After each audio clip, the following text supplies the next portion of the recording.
Si Ma'am Marilyn Makalisang. Marilyn Makalisang, ma'am. Ang imong balay tapat sa nasunog.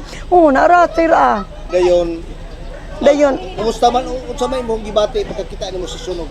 Unsa mo nakita gid, ma'am? kalayo gyud sir. Dayon. Kusog kay sa tanan. Dayon, kanang murag gatingog. Then naghigda man ko sir, wa man ko kalibutan nga na day sunog. Kay inani ra gud taon akong kahimtang, gahigda ko ana. Ako pong anak gahigda sa among kusina. Paghigda na ko ning singgit man akong anak, mama, gawas kay na sunog, butong higawas ko.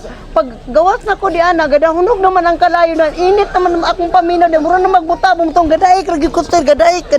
Kay dili man ko kalakaw. Pero di ka kalakaw gikaro sa. Oh, dili gyud asotong gyud ko. Sumana ra gud karon giasot ko dang butang ko ani. Dili gyud ko kalakaw sir. O di ka kalakaw din. Unsa imong gihimo, ma'am? Gidaik. Tanawa ko nagkalapok kay ko. Wala taong nakatabang nimo. Wala kay, wa naman lang ko nanawa. Ay naay mga batanon pero dili ko ka imagine sa ilang mga naong sir. Gumikan sa karatol. So mindaog ka, migawas ka sa balay, gidahik ikaro sa. Oh, then pag abot na ng unan, naay nagtabang na ako pero dili ko ka ilan na nila. Naratol ako. Mga batanon sir, muna, mga batanon. So imo nakita kusog kay kalayo. Kusog yun. Kusog.